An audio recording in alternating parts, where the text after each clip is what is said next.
So here we have a problem from the book Pathfinder Olympiad, and it is the problem number 7 of chapter 12 electrostatics. Build up your understanding. So the question is कि there is a uniform electric field E in the horizontal direction. So there is the field, let's say E, and there is a non-conducting disk of mass m and it has a charge q. It is released on a non-conducting triangular prism of mass m. Okay, so this has mass m placed on a frictionless horizontal floor as shown in the figure. Angle theta and coefficient of friction is mu. The disk accelerates up. Okay, so first we will try to draw the free body diagram of mass small m. So I think we need two free body diagram. So I paste two different diagrams here.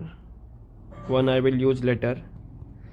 So यहाँ पे जब हम मास को देखेंगे तो पहला force जो हमें FBD में दिखाई देगा वो mg फोर्स नीचे की ओर, and it's moving up as said कि it accelerates up, so there must be electric field in this direction, and this electric field will apply a force QE in this direction.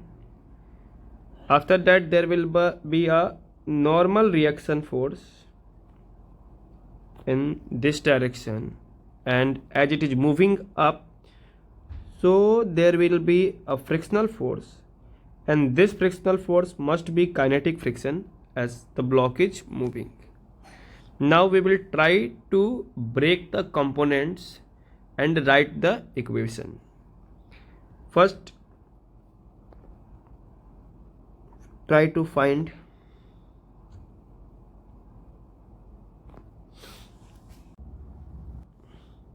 and on the other diagram I will draw the free body diagram for the inclined plane.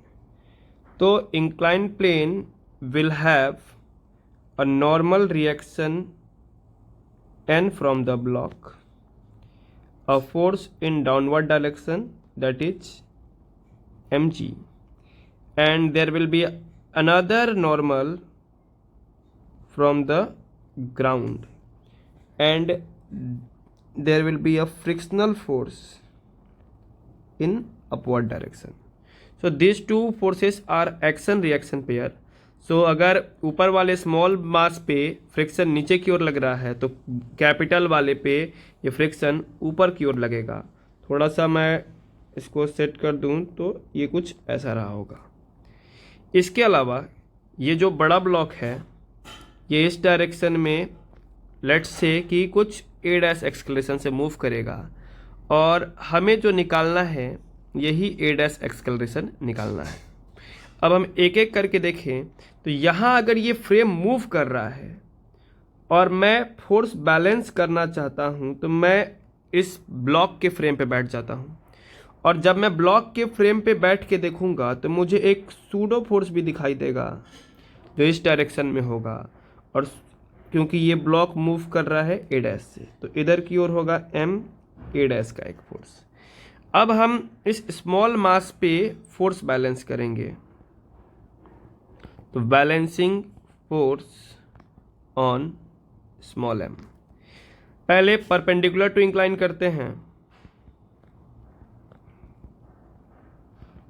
तो हमें जो first equation मिलेगा वो मिलेगा, एक तो normal हो गया, एक ये एंगल थीटा है तो ये वाला एंगल भी थीटा हो जाएगा, और इसकी वजह से ऊपर की ओर एक कंपोनेंट आएगा M A dash sine theta का. इसको बैलेंस करेंगे एम जी का sine component M G sine theta और क्यू ई का, सॉरी एम ई का साइन कंपोनेंट नहीं, एम ई का एम जी का cos component and Q E का साइन कंपोनेंट. एक तो इक्वेशन हम ये लिख पाएंगे. दूसरा, अगर हम देखें तो ये जो काइनेटिक फ्रिक्शन है, या फिर पहले हम यहाँ से ट्राई करते हैं नॉर्मल रिएक्शन फोर्स को अलग कर लेने का. तो अगर मैं नॉर्मल रिएक्शन फोर्स को अलग करूं तो ये बन जाएगा mg cos theta plus QE sine theta minus MA dash sine theta. एक इक्वेशन अपने पास ये आ जाएगी। और भी इक्वेशन हम लिखेंगे बट अभी उसकी ज़रूरत नहीं है तो लिखते नहीं है, देखते हैं कहाँ तक सॉल्व हो पाता है। दूसरा हमें पता है कि जो फ्रिक्शन है वो काइनेटिक है, तो काइनेटिक फ्रिक्शन को हम लिख पाएंगे mu into N. I think mu ही है, हाँ, म्यू इंटू एन। ये अपना हो जाएगा सेकंड इक्वेशन। तीसरा हम इस पे ब्लॉक का एक्सेलरेशन लिख सकते थे बट हमें रिक्वायर्ड है निकालना A dash that is the acceleration of wedge. तो now we will write force equation for wedge or triangular prism. As it is moving in horizontal, तो first we will try to balance or write force in horizontal direction. तो I am writing net force equation. तो मास इसका capital M और एक्सक्लेरेशन हमने assume कर लिया इसका A dash. A हम अज्यूम कर रहे हैं इस स्मॉल मास का एक्सक्लेरेशन, देखते हैं उसकी जरूरत पड़ती है या नहीं पड़ती है। तो MA dash will be, there will be a component theta and I think there are only two components in horizontal direction. First one is Fk cos theta and other one is N sin theta. Other forces are in vertical direction and that will cancel out. I think we will be able to solve the problem using these three equations. M A dash, मैं second equation use करूंगा तो मैं friction को लिखूंगा mu into N cos theta plus N sine theta. N common हो जाएगा और यहाँ आ जाएगा mu cos theta plus sine theta. This is MA dash. अब अपने पास आ गया फोर्थ इक्वेशन, ये हमने लिखा है यूजिंग सेकेंड एंड थर्ड। अब फर्स्ट इक्वेशन और फोर्थ इक्वेशन को यूज करते हैं।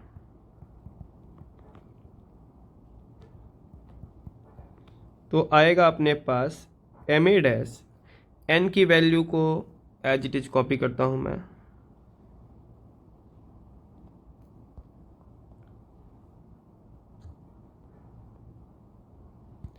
और साथ में जो पुराना था अपने पास mu cos theta plus sine theta.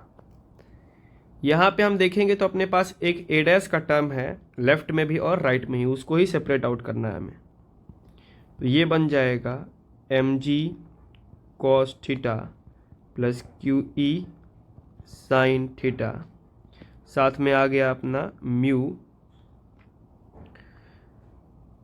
Cos theta plus sine theta, और एक लास्ट टर्म हम अपना अलग कर लेंगे minus MA dash sine theta into mu cos theta plus sine theta. MA dash वाले टर्म्स को एक तरफ लेकर के आते हैं तो हम लिख पाएंगे MA dash plus MA dash sine theta mu cos theta plus sine theta, MG cos theta plus QE sine theta, and एक और टर्म जो अपना ब्रैकेट में है mu cos theta plus sine theta. अगर यहाँ से देखें तो हम A डैश को कॉमन कर ले तो ये हो जाएगा M plus small m sine theta mu cos theta plus sine theta, and बाकी का बचा हुआ term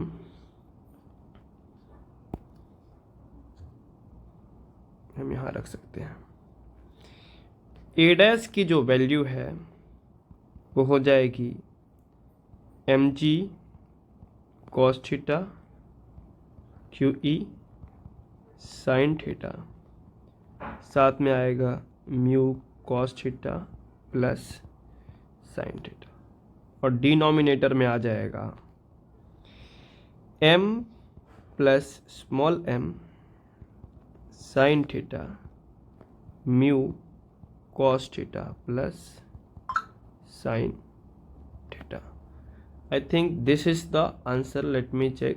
QE sin theta plus mg cos theta, nu cos theta plus sin theta, okay, and m plus small m sin theta, mu cos theta plus sin theta, okay. So this is the acceleration of